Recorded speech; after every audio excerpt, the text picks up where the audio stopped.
Hey y'all, welcome back to my channel. So second video of the day. So today I'm going to be showing you the 5 do's and don'ts of growing a YouTube channel. So in these past couple months, I decided I was going to be more consistent, especially during coronavirus, because what else do I have to do? I'm not working. So yeah, I figured I would make this my full-time thing at the moment, just to grow my channel and see if consistency was really the main key of YouTube.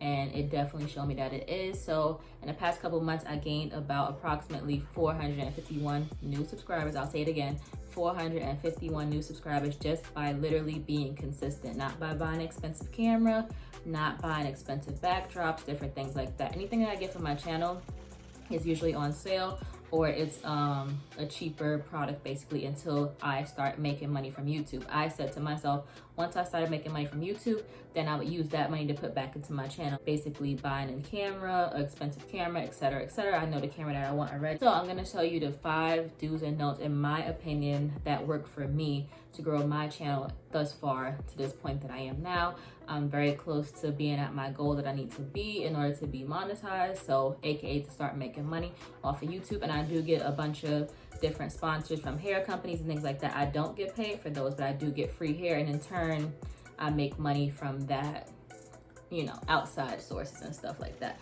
So let's get started. So first up is number 5, which is do not just make a little old lazy thumbnail. Thumbnails are super important, and you'll hear that all over YouTube. Any video that you watch about growing a YouTube channel, you'll hear to make a good thumbnail. I think like when you begin, you can't make custom thumbnails. You just have to use the little screenshot that YouTube has up there for you. But still in all, try to make a nice face in between, you know, recording and stuff like that, so you can get a good angle, because sometimes they be having you looking crazy. Check out my video on the best free apps to make thumbnails. Those really help me. Canva, Fonto, and Pixar are the ones that I use now. I use them all in unison together to make a decent thumbnail. I also sometimes get my thumbnails made on Fiverr. If you don't know what Fiverr is, just look at the website. I probably put it down below. You can go to them and say, hey, this is the kind of thumbnail I want, and some of them charge $5, $10, $15. I've seen $20, $25 up there. Obviously, if I was you, I would go with the $5 one for now, because you don't want to put too much money into something that you're not making money from just yet. That's just how I feel. You need to get your return on investment, so you know it goes hand in hand. If you don't know how to make thumbnails, definitely go check out Fiverr, because they have a lot of people on there that can help you make a thumbnail. I have one particular guy that I do use sometimes. He made some of my other thumbnails that you may see that's different from the ones that I have up now. You can tell the difference from his to mine. His is more professional. On Instagram, you can maybe find some people that also do thumbnails and channel banners and stuff like that. Also, try to get a channel banner if you can. The guy that I told you that made my thumbnail also did my channel banner, so I did have to pay him obviously, but there's a lot of different videos on how to make your own channel banner, as well as intros. You don't have to have an intro, but it looks more professional. You do want to get sponsorship for companies and things like that, and you can make your own intro as well. I've seen a bunch of videos, like I said, it's very time consuming. So if you don't have the time or you don't have the patience, just get somebody to make it for you if you do have the money. So yeah, put work into your thumbnails. A cool thumbnail equals views. You want to get views.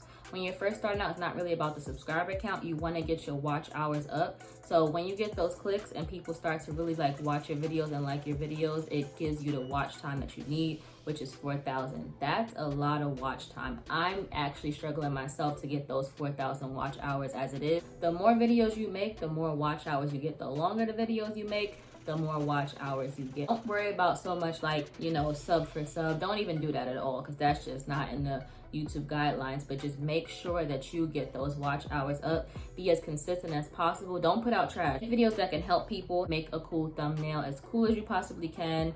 Just make something that's really eye-catchy. It doesn't have to be like the most fanciest thumbnail or whatever. It can catch your attention. It can catch somebody else's attention, basically. That's what I'll say. So number 5 do is to make good thumbnails. The don't is don't be lazy with your thumbnails, just putting any little screenshot up there and thinking that you'll get clicks, because it's not really gonna work. I tried it before. It's not gonna work. I'm even still, like I said, struggling with my thumbnails. So I try to get different ideas here and there, and that's it. So on to number 4. All right, number 4 is don't buy expensive equipment, aka don't buy expensive lighting. I say this because, like I said, you're not actually making money off of YouTube yet. If you want to, it's your money, do what you want to do. But I think that people get caught up too much in getting this and getting that, and then they sit there and don't really be consistent. So if you're having all these expensive things but you're not consistent, it's not going to help you in the long run. You could buy a $180 ring light if you want to, but if you're not being consistent and putting out videos that people actually watch, it doesn't do nothing for you. You just wasted your money, basically, to me, in my opinion.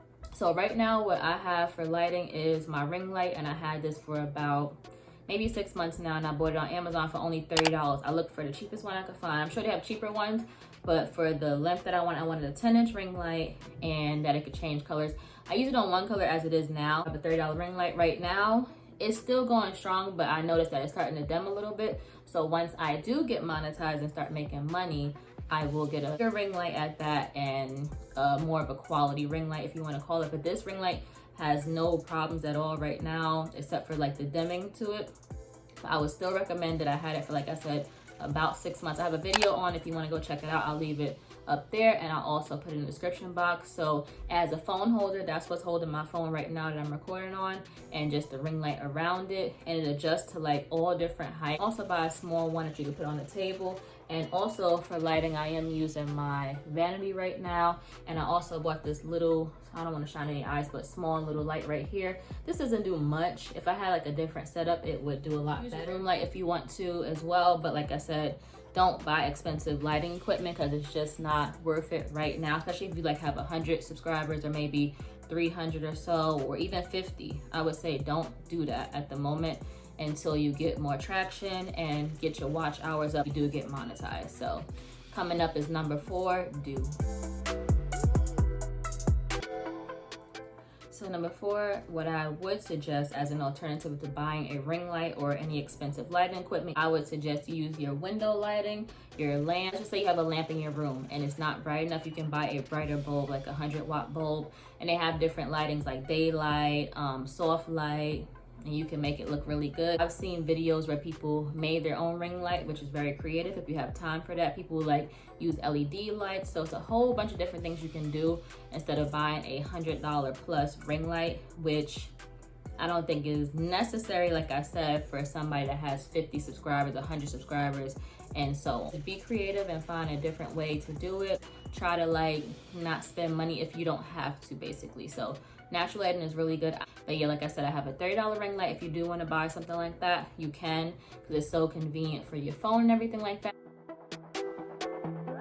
Don't make random pointless videos with no meaning that's not going to basically help the person that's watching your video or entertain them. So if you sit there and you just make a video about, hey, this is my pet fish Gary or something like that, some people will be interested in it. But if you don't put no like enthusiasm into the video or make any like jokes or just something to show your personality, it's not gonna go nowhere. You're gonna probably get maybe like 5 or 10 views. It just depends. I don't know. People probably do have a video about their pet fish Gary. Who knows? I don't know. If you're gonna make a video, try to show your personality as much as you can, because there's some viewer out there that can relate to you and just feel like they're comfortable watching you, and whatever you talk about, it doesn't matter. You could just walk to Starbucks and get something to drink, or go to McDonald's or something like that, and they would like watch you just because your personality shines through in the video. Make a video that's gonna help somebody or entertain or teach or something like that.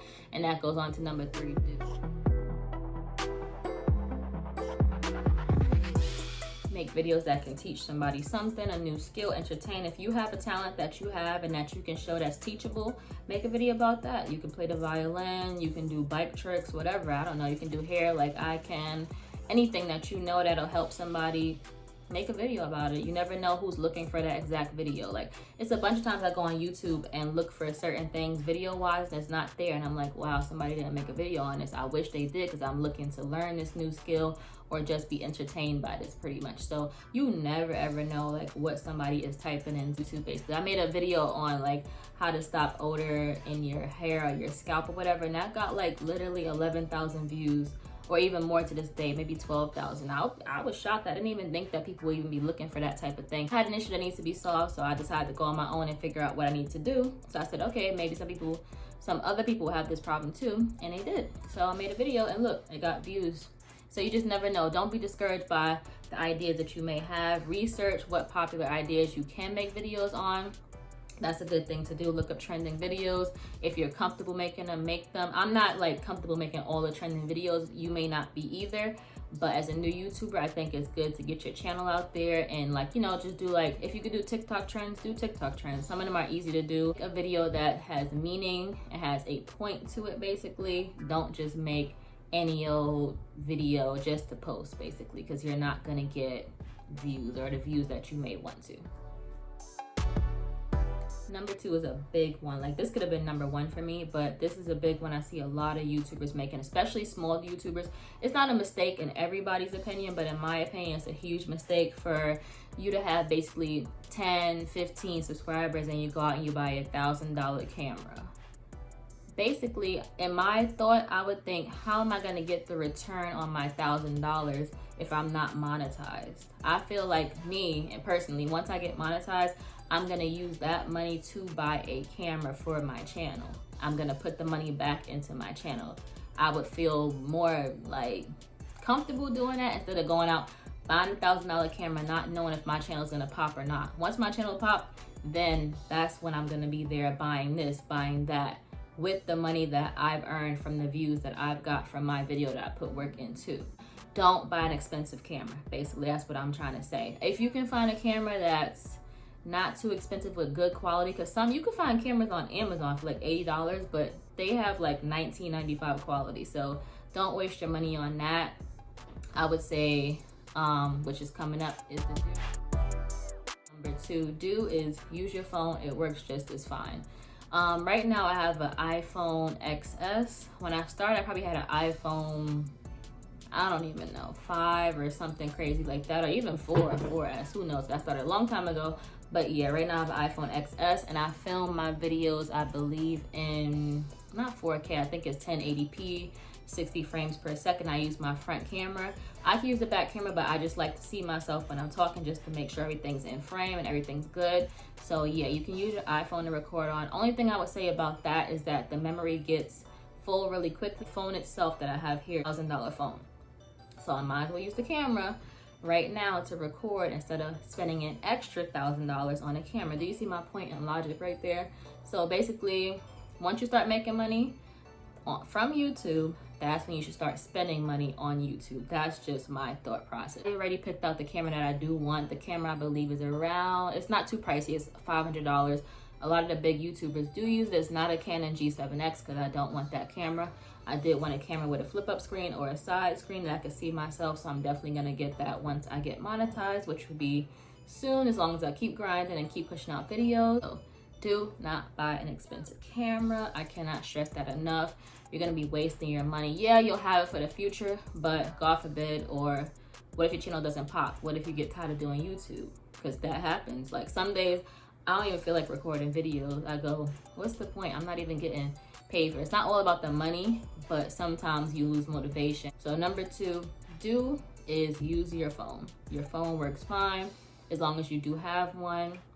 If you don't, you have a laptop, use your laptop. I know the quality on a laptop is not as good as the phone may be, or a camera. You can always buy a web camera. They have a lot of cheap web cameras that you can get. And I'm trying to think what else you can get to record. If you have an iPad, you can use that. You can get a tablet with a camera. There's so many things you can do. There's some YouTubers that have used their phone to record their whole journey. And I kid you not, they have 1 million subscribers. I'm gonna put some along the screen if I do find one, but it's Bambi's Playhouse. She used her phone camera and she has 1 million+ subscribers. So it goes to show that it's more so personality than the equipment that you have. So personality trumps your equipment sometimes, most of the time. It depends. A lot of YouTubers that are huge and they still use their phone. So yeah, there you go. So coming up is number 1, do and don't.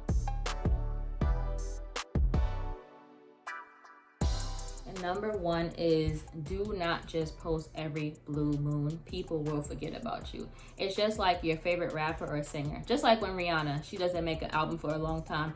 Yeah, we remember her, we know her, but we do miss her music and she doesn't stay relevant. She does because she has Fenty and all that type of stuff, but music-wise, she hasn't made a song in a really long time. That if you don't make videos, people will forget about you. They'll even forget that they're subscribed to your channel.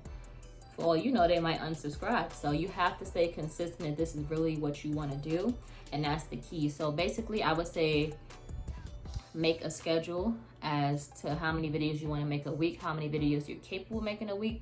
I would not really suggest you doing 5 videos a week or like daily post or even double uploads. If you want to do that just to get your watch hours up, I would say yeah, but you're gonna burn yourself out and run out of ideas. Only but so many video ideas you could think of. Just don't burn yourself out. That's pretty much what I'm gonna say. And number 1 do is coming up next.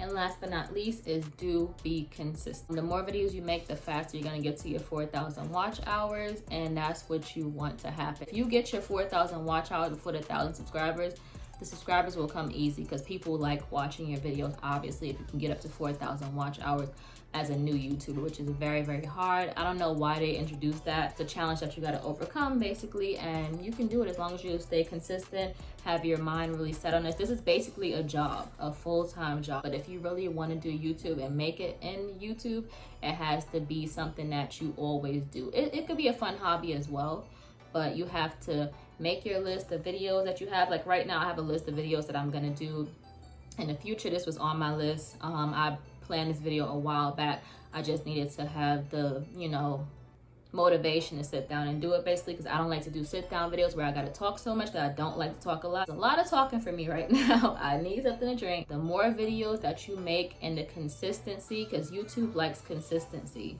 Any channels with consistency, they will put you on the recommended pages of other people. I always pop up a lot on the recommended pages of other people because I'm consistent now. I used to make a video every time I got new hair. So that's like once every 3 months. How is that consistent? It's not. So when I started to think about it, like before, like when I first started YouTube, I did not know that you could get paid for YouTube. This was a while back. Nobody told me this. So now that I figured it out, I was like, okay, there's the motivation right there. Plus, I started YouTube to get free hair. Like that was my whole purpose. I wanted to get free hair because I started to get into hair weaves and wigs and stuff like that. So I was like, wouldn't that be so cool to get free hair? Also free clothes. So sponsors, I need some free clothes. Shein, I bought from you 3 times. But that's besides the point. I definitely started YouTube to get free hair. So once I started to get free hair, which was at 300 and something subscribers, which I was shocked. People always tell you in their videos, oh, you can't get free hair unless you have 1,000 or 5,000. That's not true. I've got free hair from Beauty Forever when I got 300 and something subscribers, and I was shocked that they reached out, and I got it 2 times. So most of the hair you see on my channel is sponsored, or I'll tell you I bought it with my own money. The earlier videos, I bought my own money. The video I did today, I bought with my own money. I always tell you guys. And when I say sponsored, I do not mean I get paid for it, because I'm not getting paid yet. I'm going to start charging the companies once I get monetized. Once I get monetized, it's no more free hair reviews for anybody. I'll be able to show you guys like what the hair companies have to offer before you spend your money. So that's what I really made this for. I really wanted to show you guys. Oh, I got shedding, sorry. I wanted to really show you guys like what the hair really has to offer. Because I wear my hair for 3 months. I don't just come on here and tell you guys, oh yeah, you should buy this hair. Some of the wigs, I don't wear those that often, but I do have them and I do experiment with them and I put them on. I use them when I go outside. So I do get the experience that I need with the hair. Be consistent so that you can get your 4,000 watch hours. That's more important than any subscriber. I noticed that they had a thing like small YouTuber support, and I did go to those channels a couple of times, and you know, you comment saying any YouTubers want to support me, I'll support you, and they subscribe to your channel, subscribe to them. The problem with that is once they get you to subscribe to their channel, they more than likely 9 times out of 10 they unsubscribe. There's only some people that do not unsubscribe, and it's really hard to find out who did that. So those people unsubscribe to me once I subscribe to them, and that's what you do not want. Another thing you don't want is that people subscribing to your channel that have no interest in what you're talking about, because they're not going to watch your videos. It's going to hurt your channel more than it's going to help your channel. At the end of the day, if they're not even watching your videos, it doesn't matter about the number. You need those watch hours, you need those views. And plus, it's against YouTube policy, I believe. And if you go against YouTube policy, it'll take your channel down no matter how much hard work you did and you dedicated your time. So you don't want that. So you want to stay within the realm of what YouTube wants from you, right? Video. So I hope you guys like that. Any questions, leave them down below. I'll answer whatever you want me to answer about YouTube and what I do. I do have my subscriber count off right now. Once I hit my goal, that's when I will turn my subscriber count on. And that's another tip. I would say If you don't want nobody to know how much subscribers you have and what you're doing at the moment, just turn it off. So hopefully this video helped you guys with something. You took something away from the tips. Hopefully you stayed to the end, because I know it's a long video, but I do have a lot of good tips in the video if you stayed to this point. All these tips are just my opinion and what I did to gain almost 500 subscribers in a couple of months during quarantine. Number one thing I can tell you is to be consistent and to stay focused on your goal. Set a goal for yourself, and that'll help you to make the videos. Oh, personally also, I film multiple videos in one day, so it's easier for me. I film, and then the next day I edit. I have a schedule. Tips for me, leave them down below, because I'm always learning. I'm always wanting to learn. You can never stop learning in life. And if you feel like you know everything, you don't know nothing. Basically, that's how I feel. Nobody knows everything. If that was the case, then you'd be God, I guess. I don't know. Anyway, see you guys in the next video, and thanks so much for watching. Bye.